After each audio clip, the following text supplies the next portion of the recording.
projeto de lei complementar que regulamenta o uso de dados, a proteção e a transferência deles na internet está pronto para ser sancionado pela Presidência da República. O PLC 53 de 2018 cria proteção para as suas informações que circulam na web. Ele recebeu o apoio de parlamentares de diversos partidos, da esquerda à direita, de entidades de proteção ao consumidor e de empresas. E para a política e o jogo eleitoral, qual que é a importância do PLC 53? Conversa comigo o advogado Luiz Felipe Silva Freire, presidente da Comissão de Informática, Direito Eletrônico e Crimes Eletrônicos da OAB. Bem-vindo, Luiz Felipe. Obrigado, Vivian. Um prazer estar aqui com vocês. Luiz Felipe, qual que é a sua visão, a sua percepção dessa nova lei e o alcance que ela terá? Eu acho que a lei ela veio no momento oportuno, porque a gente via muita tentativa de empresas, especialmente as que operam os bancos de dados internacionais, porque muitas vezes o banco de dados ele é mais barato no exterior. Então não é nem com a tentativa de fraudar eventual lei, eventual legislação no país, que as pessoas usam banco de dados no exterior. E a gente via isso com uma certa frequência de ser utilizado isso e às vezes a legislação nossa ou a justiça nossa não ter como chegar. Hoje, com essa lei, ela protege, ela estabelece os direitos e obrigações, então agora a pessoa vai estar mais ciente de quais são os dados, vai poder corrigir esses dados, pedir a exclusão ou saber para que esses dados estão sendo utilizados e por quanto tempo. É só para esclarecer, a gente teve aí casos rumorosos, né, de fotos que foram roubadas, postadas no Google, no Facebook e tal, e uma alegação foi essa, que estavam em banco de dados fora do país e a justiça não tinha poder de determinar que fosse retirado. Exatamente. Isso não vai mais acontecer. Não pode mais acontecer com a lei em funcionamento. Exatamente. Se a pessoa inseriu o banco de dados, estava no território nacional, e isso pelo IP, o IP é a identificação da pessoa na internet, é possível saber onde ela estava. Se ela estava no território nacional quando forneceu essa informação, a lei abrange. Se as informações são de cidadãos brasileiros, a lei abrange. Então hoje, a abrangência da lei, em se tratando desses casos, mesmo de provedores hospedados no exterior, a lei vai ser aplicável nesses casos. A gente vai ao longo da entrevista esclarecendo como é que ela vai funcionar, inclusive para a política, que é o nosso assunto aqui, mas nós vamos passar primeiro por uma questão que houve aí uma discussão no bastidor que essa lei podia estar ameaçada. Ela é para ser publicada até dia 6 de agosto agora, mas ela tem que ser sancionada antes da publicação pelo presidente da República. Essa lei ela determina a criação de uma autoridade nacional de proteção aos dados. Essa autoridade é um órgão, né? Um órgão que parece que tem que estar vinculado ao Ministério da Justiça e que é quem vai regular e fazer essa legislação funcionar. A alegação é de que a Presidência da República não estaria satisfeita com essa criação desse órgão. E a lei toda depende da criação. O que você sabe sobre isso e a perspectiva de realmente a lei ser sancionada? Vamos lá. É importante haver uma agência, haver uma entidade independente para fazer essa fiscalização de forma autônoma, sem precisar de dever favores políticos, sem uma indicação política, uma entidade realmente representante da população para fazer essa fiscalização. O que a gente vê é que cada vez mais vai no sentido contrário. É o Estado grande e ineficaz que atrai para ele obrigações e deveres que muitas vezes não são dele, que cria um risco para a gente muito grande. Quanto maior for esse Estado e mais o poder uma presidência da República, por exemplo, vier a ter, maior risco é para os cidadãos. Então, ter uma entidade vinculada ao Ministério da Justiça, que está vinculada ao presidente, com indicações políticas, isso coloca em risco a própria funcionalidade da lei, porque a gente está falando de dados importantíssimos. Então, caminha naquela mesma situação do porte de armas do Estado, falar, você não pode usar arma, então deixa só o Estado ter a arma, é mais ou menos a coisa, deixa só o Estado fiscalizar as informações, e as informações são importantíssimas. Então, eu acho que tem que ser uma entidade... O ideal seria que ser enfim... um órgão autônomo. Exatamente, um pelo órgão menos autônomo. o que é idealizado como as agências. Sim, que nós sim. temos as reguladoras, agências reguladoras, que elas foram criadas para ter autonomia. Sim, sim, em certa parte sim. A gente não vê muito isso acontecendo, é o caso que a gente conversou até agora há pouco lá das empresas aéreas, que a agência reguladora permitiu as empresas aéreas a não fazer a cobrança de bagagem, a fazer a cobrança de bagagem, sob a alegação de que isso ia reduzir os preços, e até hoje a gente não viu isso. Então foi uma possibilidade que foi dada às empresas aéreas e que não trouxe benefício nenhum. Então tem que ter um certo cuidado nisso aí, mas basicamente seria isso, uma atuação independente, sem indicação política, com uma indicação que deveria ser trabalhada, uma forma de eleição, uma forma de um conselho, né, digamos assim, para fazer essa fiscalização sem dever favores para ninguém. Agora, a natureza desses dados, quando a gente fala de dados, de transmissão de dados, são dados privados. Sim. São os seus dados, os meus dados, né? Quem sou eu, onde que eu vivo, até o que eu penso. Exatamente. Né? Enfim. Esses dados, eles estão na mão de empresas, mas eles estão na mão também do poder público. Sim. Esses dados, eles são O que a lei diz sobre isso? Como é que vai ter que funcionar? Sim, esses dados eles são o petróleo da internet. O que mais fomenta a internet hoje, com o que o Google ganha dinheiro, se tornou essa empresa tão grande mundialmente falando, é a publicidade. Então a gente está falando de uma gama de informações, de dados, muito grande. A gente está falando de um Waze que pega uma informação dos lugares que você frequenta, do GPS que você está usando, que fala que você foi no shopping, do local que você trabalha, a velocidade que você anda no trânsito para te fazer um anúncio de algum equipamento, enfim, de segurança, ou mesmo um radar, ou alguma coisa nesse sentido. Então a gente está falando de uma infinidade de informações, seus dados, sua idade, o colégio que você frequenta, o colégio que seu filho frequenta, que você leva ele todo dia de manhã. Então é uma infinidade de informações. E a lei ela vem proteger essas informações para dizer que agora... por isso eu disse que a lei é muito bem-vinda, porque agora a gente vai saber para que ela vai ser, qual que é a finalidade daquela criação daquele banco de dados, quando e quem vai poder compartilhá-lo. Então você deu as informações da sua criança num colégio.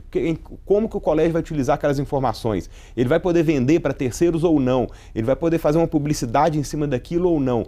Porque hoje é terra de ninguém, né? Hoje ainda é terra de ninguém. De vez em quando a gente se surpreende. Você abre uma tela e aparece lá num canto uma coisa que você andou se preocupando, pesquisando, comprando, né? É verdade. E já há até uma previsão na Constituição, né, a garantia no artigo 5º do direito à intimidade, à vida privada.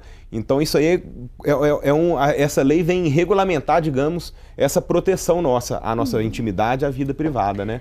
Agora vamos tentar fazer um exercício aqui de como é que isso vai funcionar na política, né? O consumidor, ele é também eleitor, na maioria das vezes, não é? Exatamente. Eu acho que vai ser muito bem-vinda. Lembrando primeiramente que não vai valer para essas eleições, porque vai entrar em vigor depois da publicação no Diário Oficial 18 meses. Então só em 2020. Só fevereiro, mais ou menos, ali de 2020. Vai estar, então, em vigor nas eleições municipais. Exatamente. As próximas eleições, as próximas campanhas municipais. Exatamente. Mas aí é que entra a proteção. As pessoas que vão receber mala direta, o jornalzinho daquele candidato, o jornalzinho daquele político, porque não precisa ser candidato. Pode ser um político atual também que está te mandando informações, está te mandando um jornal, ou está te mandando, está fazendo uma ligação para você, enfim. Você vai poder saber como ele obteve aquela informação. Você vai poder... Saber como? Por exemplo, a gente atende o telefone, aparece a voz de um ator famoso, ou do político, do próprio político, ou de uma apresentadora de TV, uma gravação, dizendo, olha, vote no fulano, fulano é isso, é aquilo, então, por favor, me dê seu voto em outubro, parará. De uma forma totalmente invasiva. Invasiva e sem possibilidade de você retornar na ligação e falar de conversar. Eu não dei meu telefone para ninguém. O que a lei prevê nesse caso? Na prática, eu acho que vai ser aquela situação de você entrar no site da pessoa, receber uma ligação. Não adianta você falar, porque a ligação é uma gravação, você não vai ter retorno dos seus questionamentos, das suas exigências. Então você vai entrar no site daquela pessoa, na prática vai ser assim. Porque candidato nenhum, empresa nenhuma vai ter condição de individualmente abrir um call center para receber esse tipo de demanda. Então tem que ser feito da forma eletrônica, que é uma forma mais fácil, simples e barata. Você entra no site e pede o seu descadastramento. Basicamente, na prática, deve seguir por esse rumo. Então, você recebeu uma ligação, entra no site daquela empresa que te fez, ou daquele candidato, informa que você quer ser excluída ou informa o pedido de informações. Mas isso você está falando da agora, nas Sim. eleições agora. Não é? Não, de agora e a próxima. E a próxima. Com a lei já em vigor, você vai ter direito. Agora também, nada impede que você queira saber. Isso é uma informação sua, é um direito, é uma intimidade sua. Nada impede que você queira saber ou pedir a exclusão.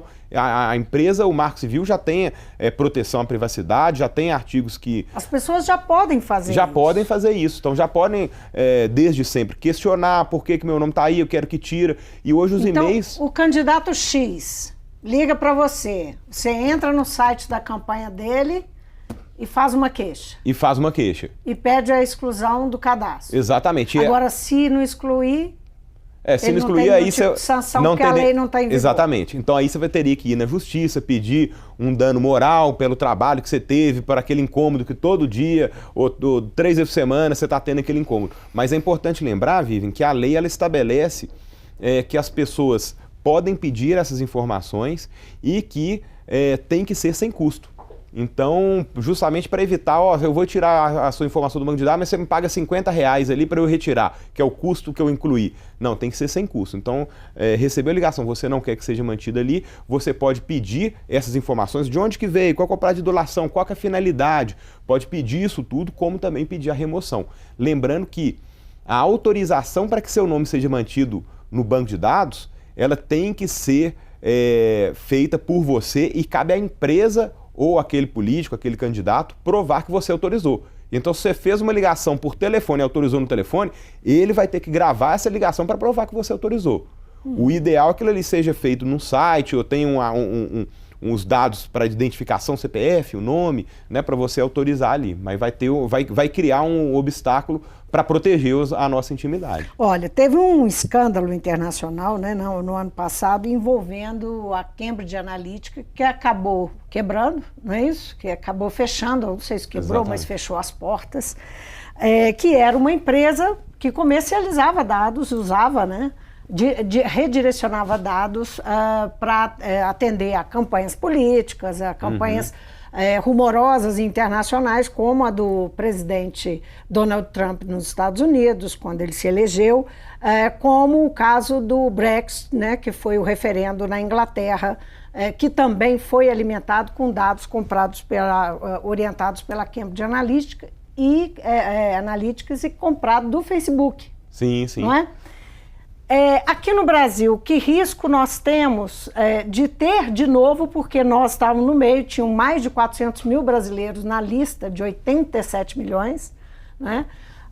Mas de estarmos de novo sujeitos a esse tipo de prática, porque a Cambridge Analytica não é uma empresa única. Exatamente. Não é? E isso você imagina... Nem o Facebook. Você imagina o petróleo nosso, que são essas informações, né, o petróleo da rede, que são essas informações que a gente dá, e uma empresa como, por exemplo, o Google ou o Facebook, decidir direcionar as propagandas de um determinado candidato ou de um determinado viés político. Agora só vou fazer propaganda, só vou divulgar as propagandas liberais. O que tiver de esquerda, eu vou colocar só o que for negativo.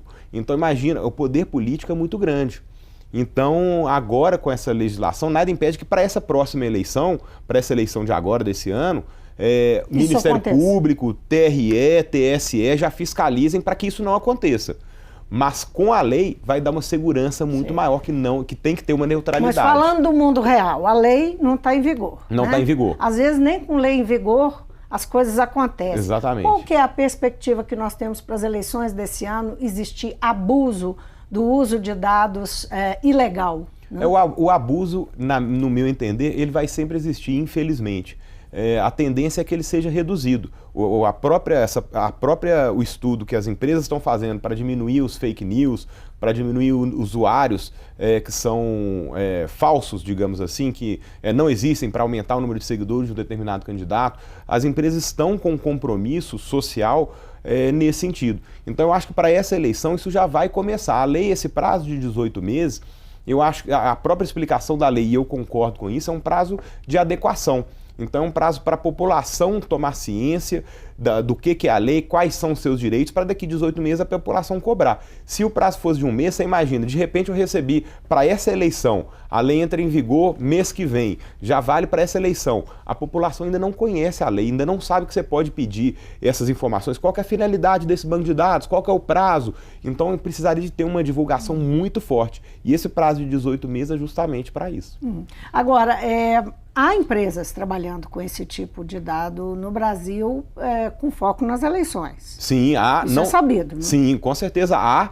E existem muitas empresas ilegais cuidando dessas situações. Já existem reportagens nacionais que foram justamente veiculando venda de dados, de informações da Receita Federal, de Detran. Isso aí no centro de São Paulo, você comprando um pendrive com 10 milhões de informações, do INSS. Então, hoje a gente sabe que esses desvios acontecem, mas cabe ao poder público, detentor dessas informações importantíssimas, declaração de imposto de renda, quanto que a pessoa ganha, o endereço dela, né, o endereço, a conta de telefone.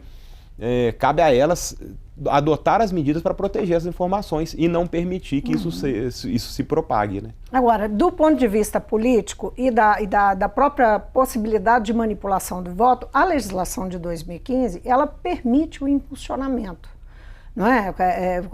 Agora, o impulsionamento nas redes funciona como exatamente? Funciona dependendo do dinheiro que você de dados que eles têm na mão. Então, uma campanha política vai impulsionar, o Facebook vai valorizar lá um candidato, vai deixar ele mais visível, não é? Para quem interessa, né? Para quem está suscetível com os dados que eles têm. Não é isso? Não é assim que funciona? É basicamente assim. Quanto mais o Facebook, assim como o Google, eles vendem publicidade. O Milton Friedman fala isso. Não existe almoço grátis. Então aquilo que você está recebendo ali usando um Gmail, usando um Facebook, usando um Google, usando um Instagram, que são redes sociais gratuitas, eles têm um fim por trás disso, que é obter essas informações e permitir vender. Então, a partir do momento que você autorizou e entrou nessa rede social, você permitiu que eles usem essas informações.